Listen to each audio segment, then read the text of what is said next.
Olá, então hoje eu venho dar início aqui o ciclo 4 da nossa letiva Filosofia para o Enem.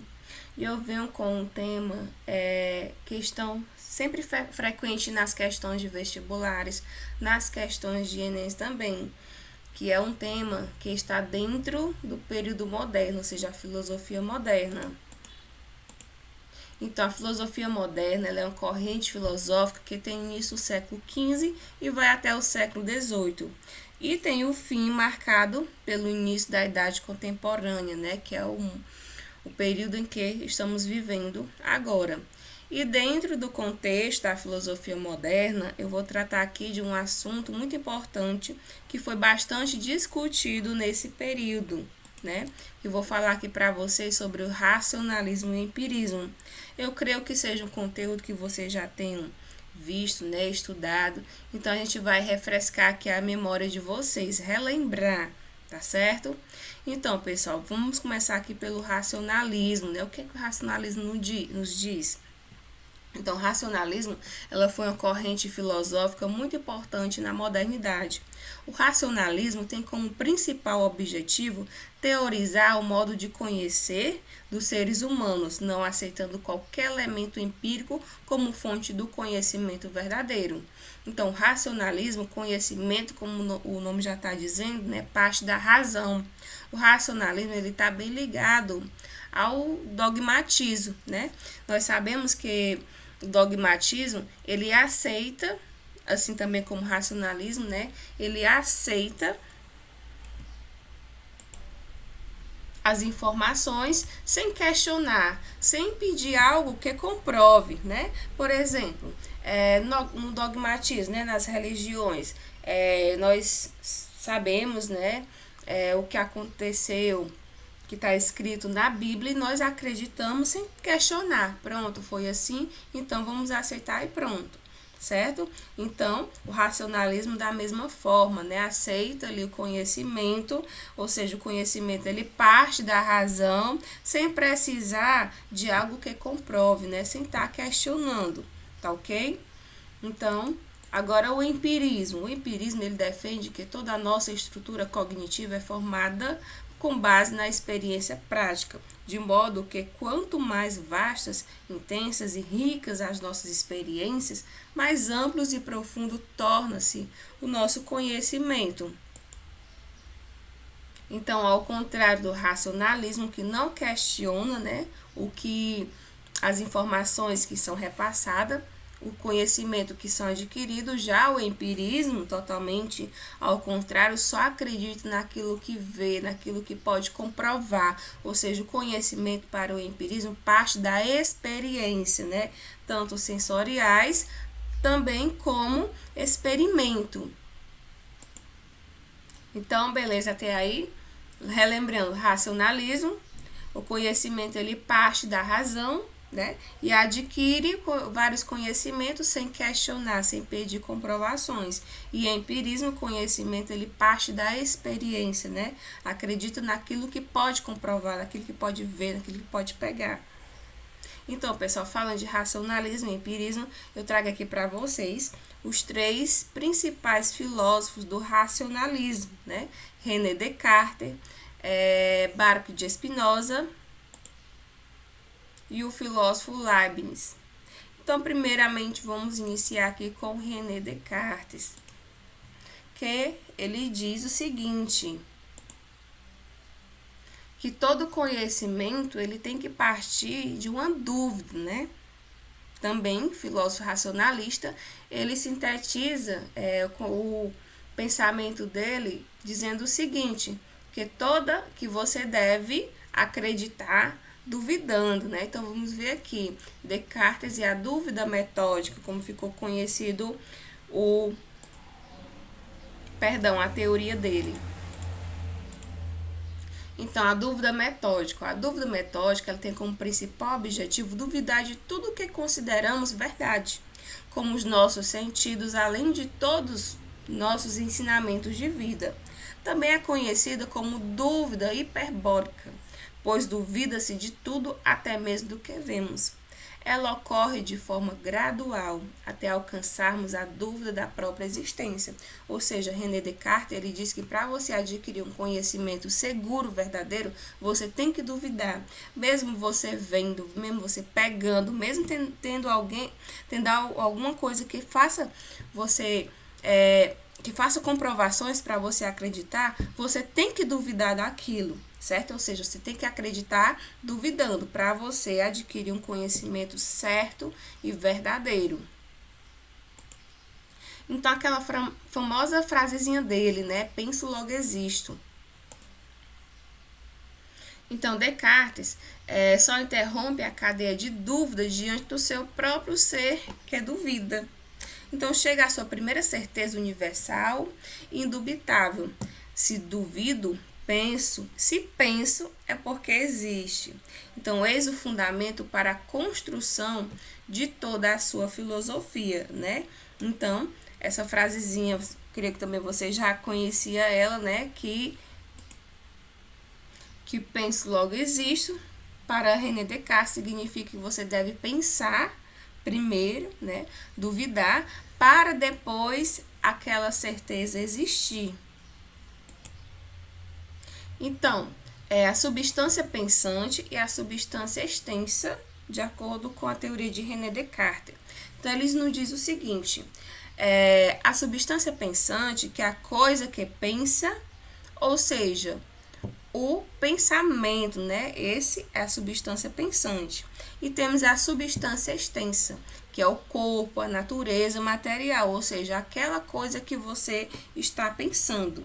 Então, para Descartes, o corpo depende da alma. Por que depende da alma? Porque o corpo depende de alguém para poder pensar naquele corpo, para poder existir, né? Para René Descartes, alguma coisa só existe porque você pensa. Se você não pensa naquele objeto, naquela coisa material, é porque não existe, tá certo? Então, a primeira certeza de Descartes é a existência de um ser pensante, né? Então, ele teve a primeira certeza de um existir, foi do ser pensante. Então, pensar é uma atividade da alma, também denominada intelecto ou razão. E dela vem todo o conhecimento humano, né? Então, o pensamento é uma atividade natural da alma ali do ser humano, que todo minuto, todo instante você está praticando, né? Ou seja, faz parte do intelecto, ou seja, faz parte do racionalismo, da sua razão. Se você pensa, é porque você tem razão, está frequentemente fazendo uso dela para as outras coisas existir.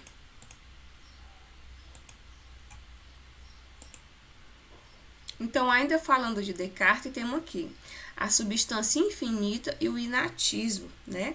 Então, o sistema cartesiano, ele é dualista, ou seja, ele baseia-se na existência de duas substâncias. Que substância seria essa?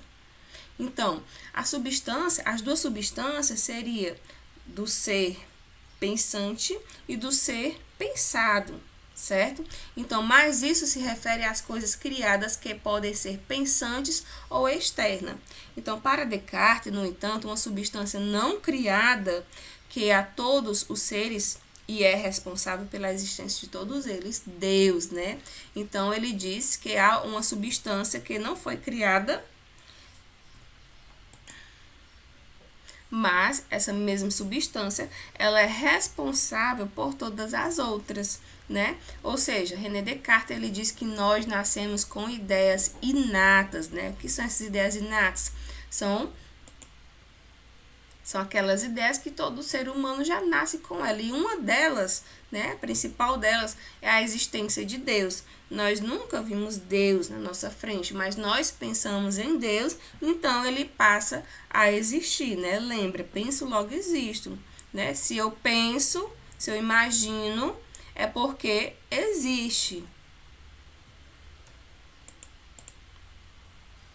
Então, no livro de Descartes, René Descartes, na quarta meditação, ele fala sobre a certeza das ideias inatas. E ele nos diz o seguinte: ideias inatas são ideias que nasceram com o homem, inseridas na mente por Deus, Deus, sendo perfeito, não colocaria ideias falsas na nossa mente. Então, como eu falei, né, uma das ideias inatas de René Descartes, né, que ele afirma a existência de Deus. Então, ele como um ser perfeito, né,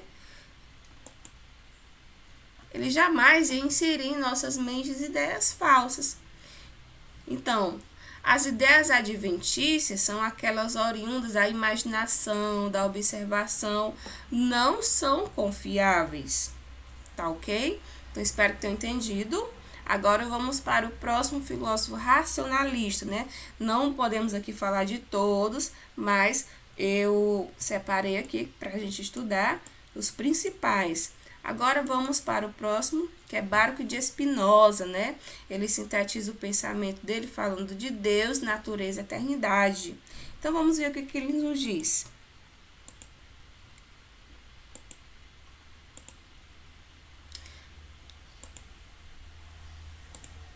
Então, Spinoza, ele rompe com o cartesiano, ou seja, ele rompe com o pensamento de René. Então, ao rejeitar a ideia que Deus é matéria e mente, são entidades separadas, né? Ou seja, por que ele diz, ele rejeita a ideia de René Descartes? René Descartes, ele diz que Deus está em nossa mente porque nós pensamos em Deus e Deus é uma ideia inata. Então, ele ele critica, né, esse pensamento de René Descartes, afirmando que Deus é a natureza, Deus é uma árvore, Deus é uma água, Deus é toda aquilo que está em sua volta, ou seja, a natureza. Então, ele não separa Deus e matéria, são algo ali bem separados, né? Longe do outro. Então, por defender esse pensamento, ele foi rechaçado por judeus e cristãos. Mais tarde, ele foi excomungado, expulso de Amsterdã, né? Então, como a igreja defendia o pensamento de René Descartes, né, e Spinoza ele já criticava, então ele foi expulso e excomungado ali pelos religiosos. Então, a única substância que existe é Deus, né? Mas esse Deus que ele está querendo dizer, como eu falei, estou repetindo, é toda a natureza. Então, ele nos diz o seguinte: Spinoza defendia a ideia de que uma substância era aquilo que podia existir por si mesmo, independente de qualquer outra. Ele afirmava que a extensão e pensamento não eram substância, né? Como René Descartes afirma, existia a substância pensante e a substância pensado. Então, afirmava que só existia um ser que não dependia dos outros, que seria Deus. Então, se a natureza, os seres humanos e o mundo não existisse, Deus continuaria existindo, porque ele não precisa de nada e nem de ninguém para existir. Então ele diz que Deus, né, que foi que criou tudo, não depende de nada. E nós que dependemos de Deus, né? Como diz que Deus é a natureza, Deus nos criou, Deus somos nós, né? Nós somos as manifestações de Deus. Isso afirma Baruch de Spinoza. Então, a filosofia, né, como ele diz que tudo é Deus, a filosofia dele ficou conhecida, apesar de ser racionalista também, ficou conhecida como filosofia monista, né? Que, ou seja, a teoria fundamentada na realidade em um princípio único. Ou seja, afirma que tudo que existe é manifestação da substância divina, denominada Deus Sive, né? Natura, ou seja, Deus ou natureza. Eu, você, o sol, os animais, tudo isso é Deus, né? Para ele, como eu falei que ele afirmava. Então, todas as coisas que existem seriam manifestações divinas e não independentes. Então, aqui a ordem geométrica, né, para Spinoza. Da mesma forma que existe uma ordem geométrica, as coisas do mundo seguem uma ordem divina também. Então, tudo que existe no mundo tem uma função e um motivo para existir. Nada veio para cá, para o mundo, por acaso. Nós viemos com uma missão para cumprir, um objeto ele foi criado com uma função, né? Então, se algo não desempenhasse uma função, esse algo não existiria, né? Imagine aí. Para que um lápis seria criado se ninguém iria utilizar um lápis? Se ninguém ia precisar de um lápis. Então, para que ele foi criado? Então, faz a gente pensar, né? Se um ser, ninguém vai precisar dele, então para que ele vai criar, né? Então, o divino também segue uma ordem e uma razão. Então, ele também, dentro da teoria dele, está relacionada com o racionalismo radical, né? Em seu sistema, tudo seguia as razões de uma ordem divina, né? Ou seja, Deus. Afirmava que a alma e pensamento seguiam uma ordem de manifestação divina. Nossas ideias, nossos pensamentos, desejos, emoções, tudo isso seria resultado de uma ordem divina, ou seja, Deus. Se eu estou chorando, foi porque Deus quis. Se eu estou muito feliz nesse momento, é porque está acontecendo aqui uma ordem divina, né? Deus está agindo nesse momento para que isso aconteça. Então, vontade humana não seria livre, mas sim determinada por Deus. E o livre arbítrio seria uma ilusão para Baruch de Spinoza, né? Então, todas as ações humanas, se elas acontecem, é porque Deus está fazendo acontecer ali no momento, né? Então, essa questão de livre arbítrio seria algo falso, seria uma ilusão, né? Para Spinoza.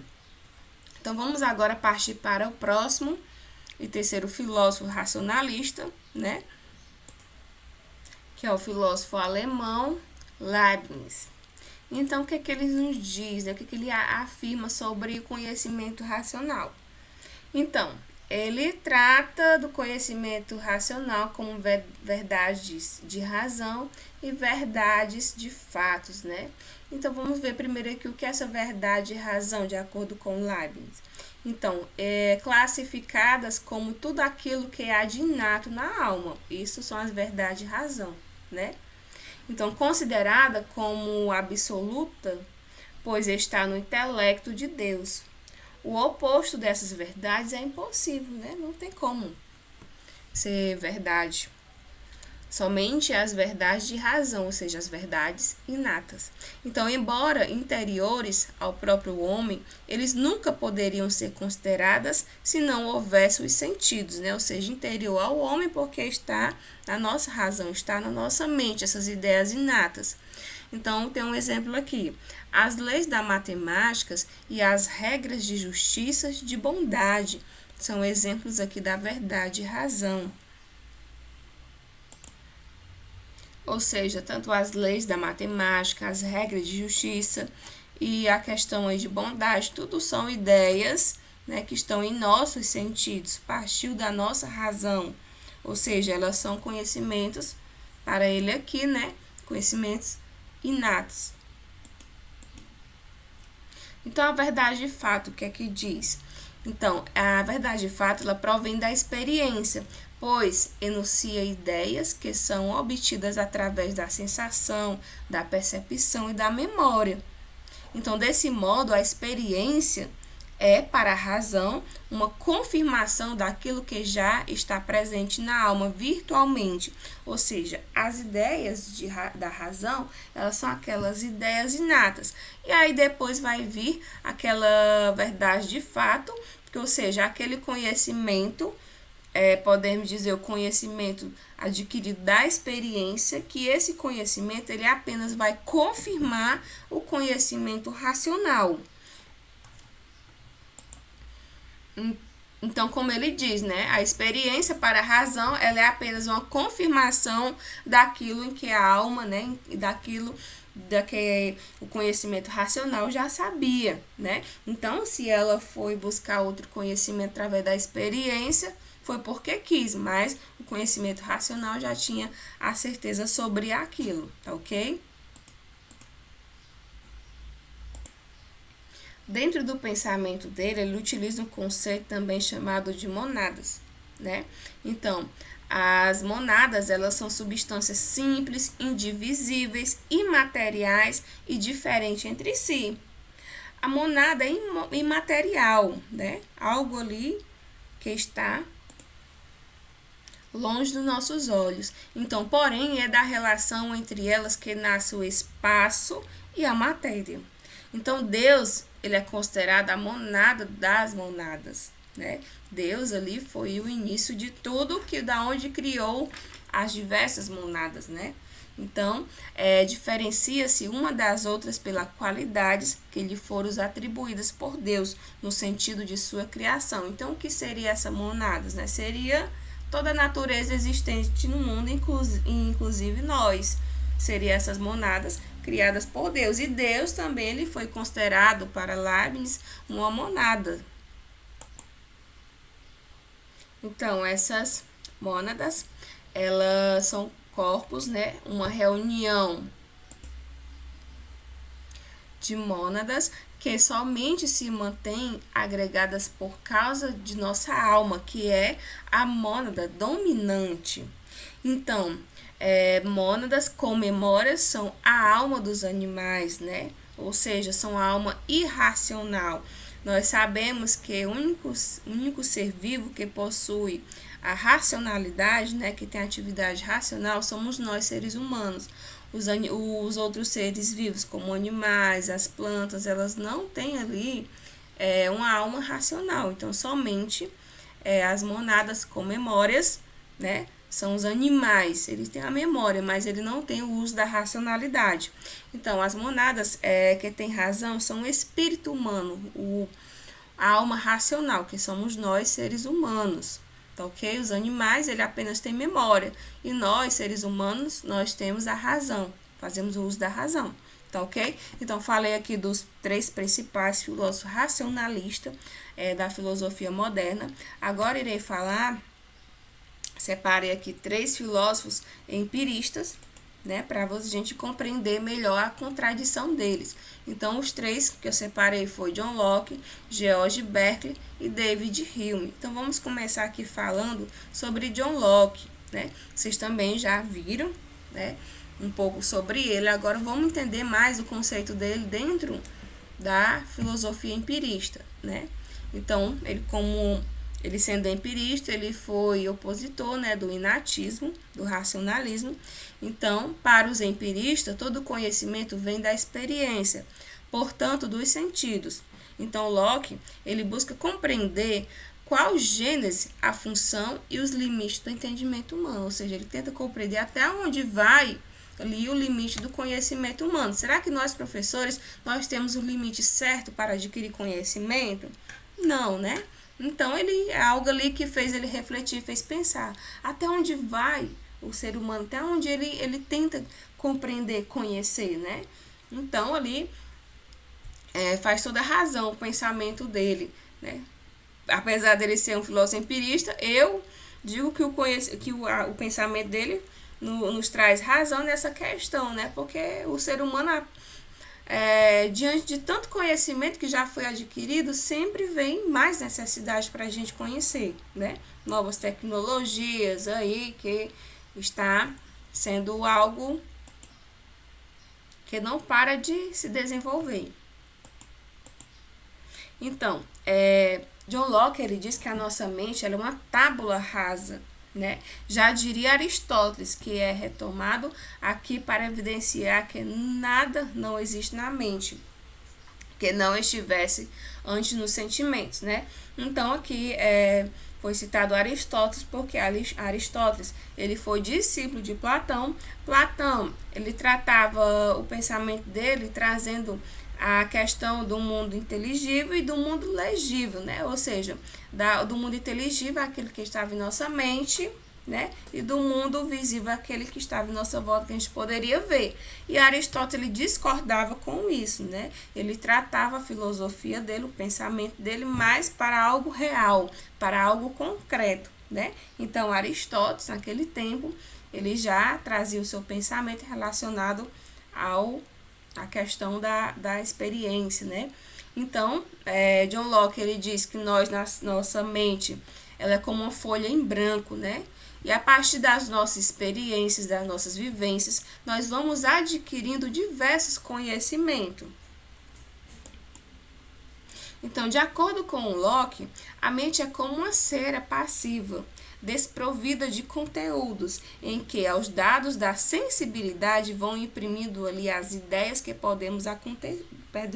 que podemos conhecer, né? Ou seja, a cera ali, no qual aqui está se formando um jarro, né? Você pega uma cera ali, né? Um pedacinho, não sabe o que vai fazer com ela. E de acordo com a sua mente, de acordo ali com usando ali sua mão, você vai modelar e formar um objeto, né? Então, ele usou aqui esse exemplo para a gente entender melhor o pensamento dele, né? Que de acordo ali com a vivência, de acordo ali com o que você vai fazendo, né? Vai adquirindo um novo conhecimento.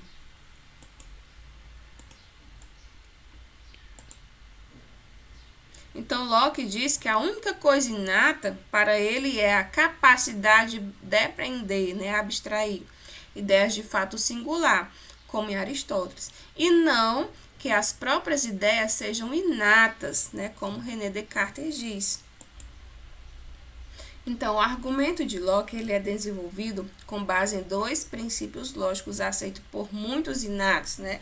Então, o pensamento de Locke, apesar de ser um pensamento empirista, né, alguns inatistas de uma certa maneira concordam com ele, que é o princípio da contradição e o princípio da identidade. O princípio da contradição nos diz de que uma coisa pode ser e não pode ser ao mesmo tempo, né? Ou ela existe ou ela não existe. E o princípio da identidade, o que é A é igual a A não pode ser B, B não pode ser C, e assim por diante. Então, esse é o princípio da identidade e o princípio da contradição, que é muito aceito por alguns inatistas. Então, você deve ter se perguntado, né? Mas por que aceito por alguns inatistas? Porque, segundo eles, esses princípios estariam impressos em toda a mente humana.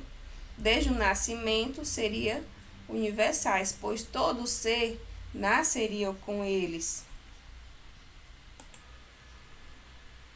Vou citar aqui o exemplo da criança, né? Como aqui tem mais de um bebê. Para os empiristas, né?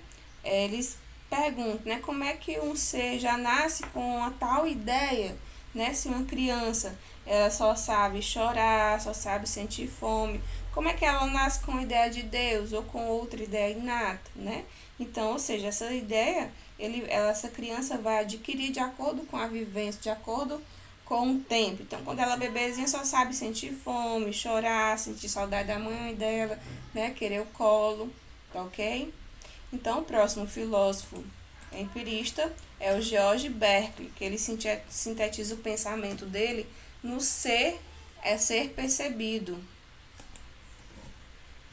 Então, Berkeley ele notou que a filosofia escolástica estava em decadência, favorecendo o crescimento do ceticismo em relação à religião e do ateísmo.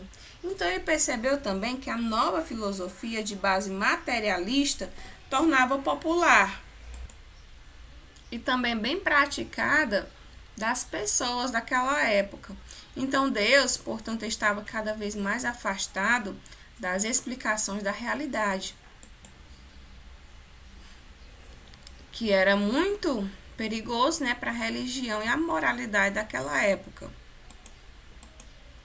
Então, Berkeley, né, ele procurou mostrar que a matéria não existe e que todas as afirmações da filosofia são falsas. Então, Berkeley ele não nega a realidade externa, ele nega que seja constituída de matéria, né? Mas como é que pode uma coisa existir, né? Eu ver pegar e ela não ser constituída de matéria? Então, a realidade externa é constituída de percepção de Deus. Por quê? Porque se um objeto existe, né, é porque nós percebemos. Se nós existimos, é porque Deus nos percebe, né?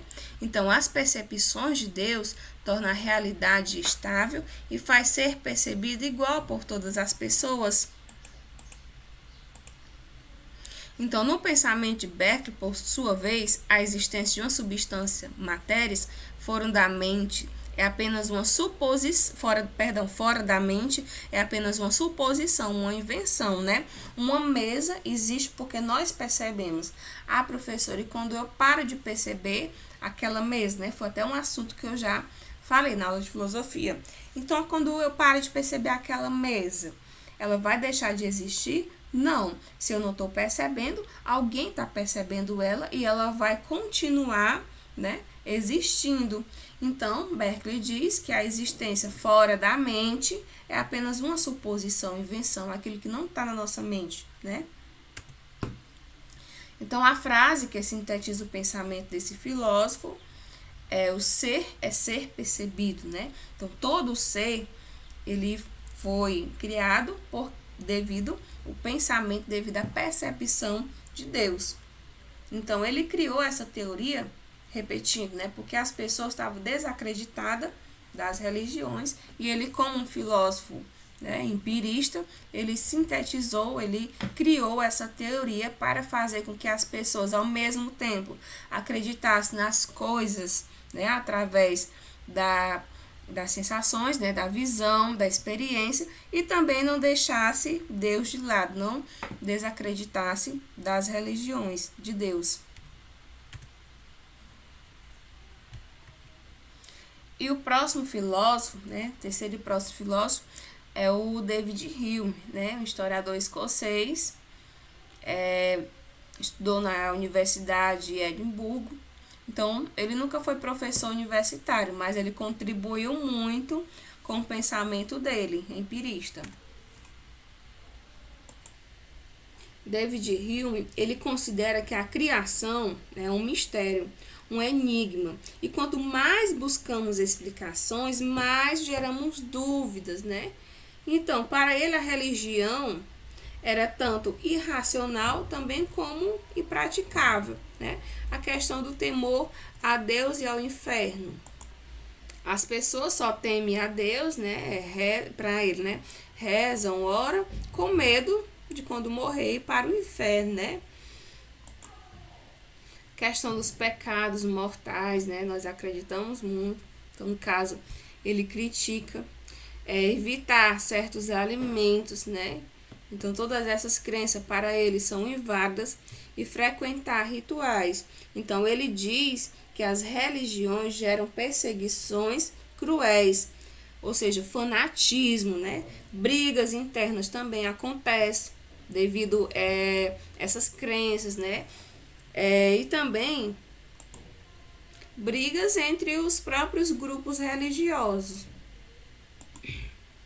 David Hume, ele diz que a natureza humana é essencial e cabe à ciência fazer algo para isso, né? Então, não cabe à religião. Então, devemos sempre buscar explicações através da experiência. Então, ele propôs a ciência do homem, uma ciência dedicada ao estudo da natureza humana. Essa ciência deveria estar apoiada na filosofia empirista, né?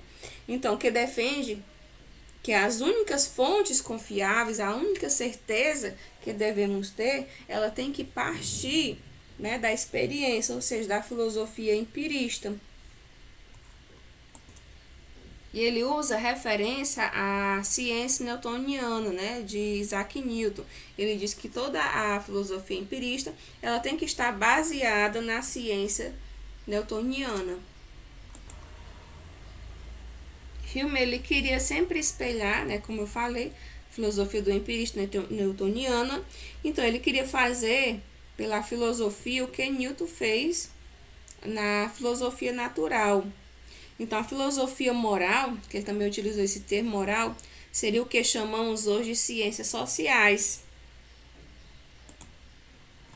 Sendo assim, a filosofia natural, como vocês estão vendo aqui, seria a ciência físicas, né? Então, a ciência do homem proposta por Hume seria uma ciência experimental, pois os experimentos eram tão úteis às ciências físicas que também deveriam ser utilizados como estudo do homem.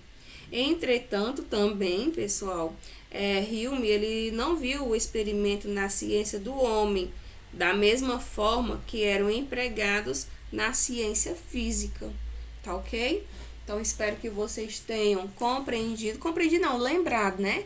Porque esse conteúdo, eu creio que vocês já tenham estudado, né? No finalzinho, já estão no finalzinho aí do ensino médio, então não tem como escapar desse conteúdo, você já deve ter passado por ele. Então, espero que tenham gostado de relembrar desse conteúdo dos filósofos empiristas e racionalistas, bem frequente, como eu falei, nas questões de vestibulares e Enem, tá ok? Então, qualquer dúvida, estarei à sua disposição. Então, um grande abraço e até a próxima.